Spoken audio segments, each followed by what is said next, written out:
Welcome back नाज़रीन। Madam, अब बात करते हैं कुछ आपके प्रोफेशनल करियर के बारे में। तो सबसे पहले मुझे ये बताइए कि सीएसएस पास करने के बाद आपकी पहली पोस्टिंग कहाँ हुई? जी, सीएसएस करने के बाद पहले तो जैसा कि आपको पता है कि हमारी सबसे लंबी पुलिस की और हमारी जो पाकिस्तान एडमिनिस्ट्रेटिव सर्विस के लोग हैं, सबसे लेंथीएस्ट इनकी ट्रेनिंग पीरियड होता है वो एक हमारा एज अ प्रोबेशनरी ऑफिसर। तो वो हमारी जो वॉल्टन एकेडमी है वहाँ पे हमारी कॉमन ट्रेनिंग होती है जो कि ऑलमोस्ट 10 मंथ्स की होती है। उसके बाद स्पेशलाइज्ड ट्रेनिंग होती है जिसमें हमें हमारे जो पर्टिकुलर ग्रुप होता है स्पेसिफिक उससे रिलेटेड हमें फील्ड की असाइनमेंट्स के लिए ट्रेन करते हैं। तो तकरीबन ये कोई 2.5 साल का अरसा था जो ट्रेनिंग में गुजरा। और उसके बाद आपके चेहरे के तासुरात देख के मुझे याद आ गया क्योंकि because when people used to ask my mother के where is she and she said कि नहीं अभी ट्रेनिंग चल रही है, तो वो कहते थे अभी ट्रेनिंग चल रही है अभी ट्रेनिंग चल रही है। तो मैं हंसती थी कि आप सोचें कि अगर सुनने वाले तंग आ गए हैं तो हम लोगों के लिए as a training officer how hard it is कि हम इतनी एक स्ट्रिक्ट रजीम में से गुजर रहे हैं। तो वो होता क्या है, थोड़ा सा हमारे नाज़रीन को भी बताइए। 2.5 साल जी, बहुत बड़ा उसमें देखिए जो पहला होता है ना, अगर मैं आपको बताऊं कि जो हमारी पहली कॉमन ट्रेनिंग प्रोग्राम होता है उसमें 12 ऑक्यूपेशनल ग्रुप्स होते हैं जिसमें आप देखें कि पाकिस्तान एडमिनिस्ट्रेटिव सर्विस है, पुलिस सर्विस है, फॉरेन सर्विस ऑफ पाकिस्तान है, कस्टम सर्विस है, आईआरएस है और डिफरेंट ग्रुप्स हैं। इन सब के जितने भी जिन्होंने क्वालिफाई किया होता है वो एक पूरा बैच होता है, वो as a common training programme इधर एकेडमी में वो आपको you have to be there. आपने 10 मंथ्स वहाँ पे रहना होता है और उसका बेसिक पर्पस ये होता है कि वो आपस में एक आपकी सोशलाइजेशन होने, क्योंकि आने वाले दिनों में देखें यही ऑर्गन ऑफ स्टेट है, हम सब ने मिलकर इस हुकूमत की बागडोर संभालनी है, तो ताकि एक दूसरे के साथ अच्छी तरह से इंटरेक्ट कर लें, आने वाले दिनों में आपको कोई मसला पेश ना आए। अब मैं जैसे अगर यहाँ बैठी हूँ तो मुझे कोई पुलिस से रिलेटेड इशू है तो ज़ाहिर है it would be more convenient for me कि मैं अपने किसी पुलिस वाले बैचमेट को बैठ के कहूँ कि ये फलां बंदा है, इसको दादरसी करें, इसको इंसाफ चाहिए, आप इसकी हेल्प करें। तो ओवर द फोन मैं अपने किसी कस्टम वाले बैचमेट को कह सकती हूँ, रिक्वेस्ट कर सकती हूँ कि जो भी मेरे डिपार्टमेंट के लीगल काम हैं और वो नहीं हो रहे, या एफबीआर से रिलेटेड जितनी चीज़ें हैं, तो इसको बेसिकली जो स्मूथ फंक्शनिंग है इसको इंश्योर करने के लिए। और बाद में जो हमारी स्पेशलाइज्ड ट्रेनिंग होती है उसमें हमें सारे लॉज पढ़ाए जाते हैं, जिसमें लोकल गवर्नमेंट है, जिसमें हमें इकोनॉमिक्स पढ़ाई जाती है कि आप देखें कि बिकॉज एज असिस्टेंट कमिश्नर और डिप्टी कमिश्नर आप जब प्राइस कंट्रोल कमेटी की मीटिंग कर रहे हैं तो आपको पता होना चाहिए कि डिमांड और सप्लाई क्या है और आर्टिफिशियल डिमांड कैसे क्रिएट होती है, जैसा कि रमज़ान में आपने देखा, और उसको आप कैसे कैटर कर सकते हैं, सप्लाई चेन क्या होती है और लॉ ऑफ डिमिनिशिंग यूटिलिटी क्या है। तो ये सारी चीज़ें वो हमें बताई जाती हैं। इसके अलावा हमें मतलब बस बाकी जो बेसिक्स हमारे सब्जेक्ट्स हैं, लोकल गवर्नमेंट है वो पढ़ाई जाती है, इंतजामी मामलात जी, सारे वो अर्बन समझा प्लानिंग देंगे। बताई जाती है। क्योंकि देखें अगर मैं फैसलाबाद की बात करूं तो यहाँ पे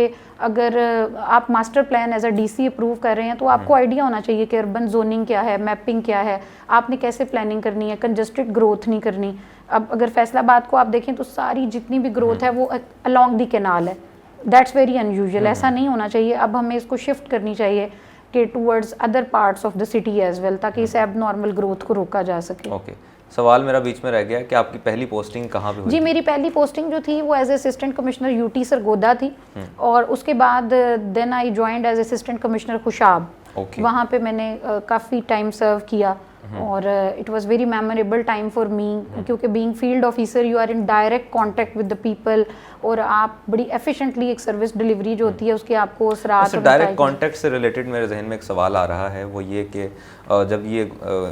एसी साहिबा वाला इशू हुआ और फिर दोस्त आशिक़वान साहिबा के साथ, तो बहुत से लोगों ने ना तनकीद की और उनमें बड़ी एक ना कह लीजिए कि बहुत से सवाल जो हैं वो वैलिड भी उठे।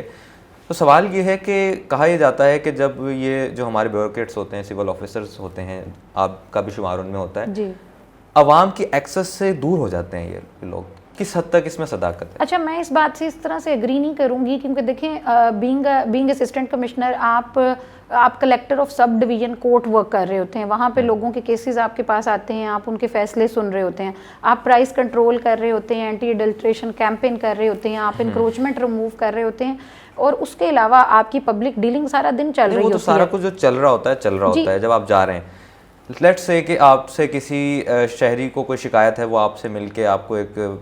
बताना चाहता है कि मेरा ये इशू है, तो हमें जो नज़र आता है वो तो ऑन द ग्राउंड जो चीज़ है वो ये है कि मीटिंग्स ही नहीं ख़त्म हो रही होती इन लोगों की। मतलब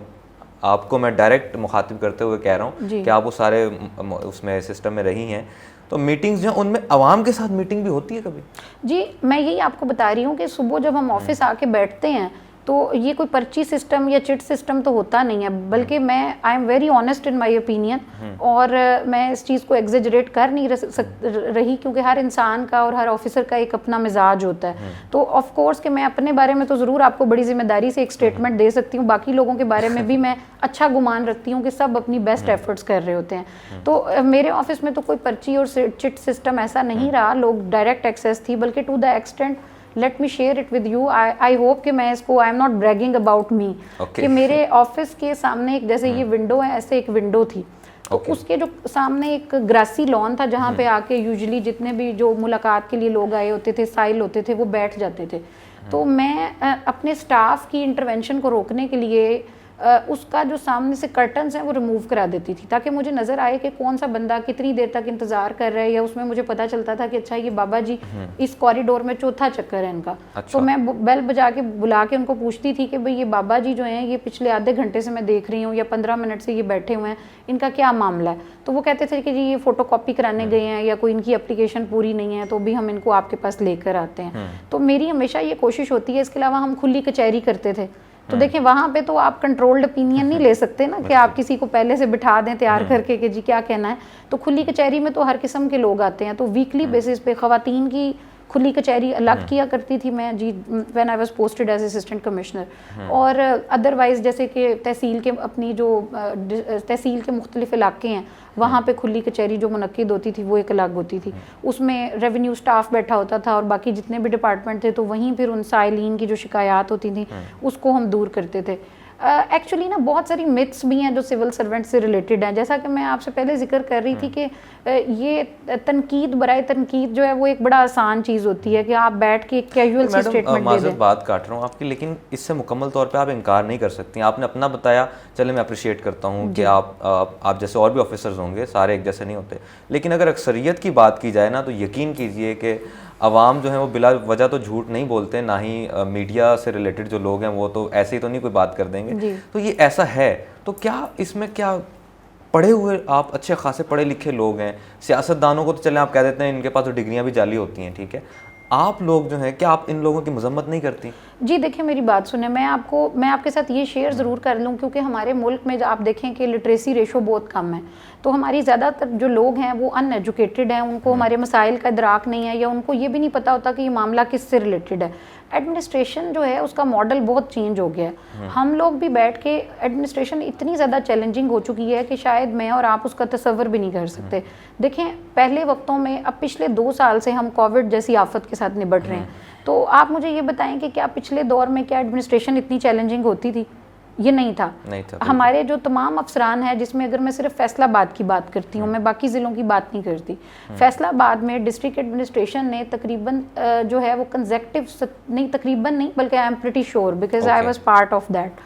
57 फ्लाइट्स कंसेक्टिव हमने रिसीव की हैं। एयरपोर्ट्स पे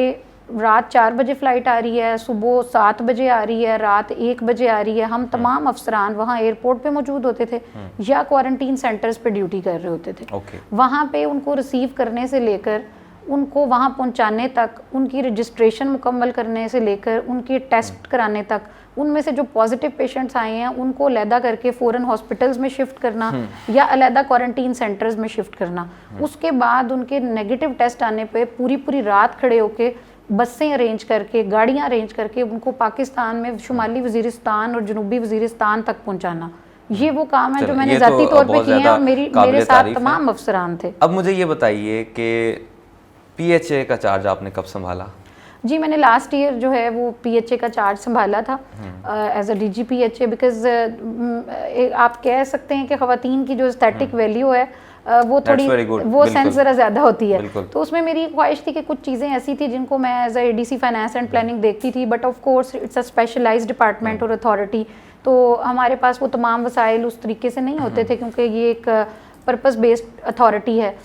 तो मेरा ये ख्वाहिश थी कि भाई सिटी, जैसे मैं हमेशा सोचा करती थी कि अगर फैसलाबाद को अब अगर आप छोटे शहरों के साथ कंपेयर करें, साहिवाल जैसे, तो वहाँ पे एंट्री एग्जिट पॉइंट्स और बाकी चीज़ें बहुत बेहतर हैं। तो फैसलाबाद एक इंडस्ट्रियल सिटी है, एंटरप्रेन्योर्स का शहर है, यहाँ पे उस तरीके से मॉन्यूमेंट। चलिए मैडम इस पर बात करेंगे, ब्रेक का वक्त है नाज़रीन, ब्रेक के बाद हाजिर होते हैं।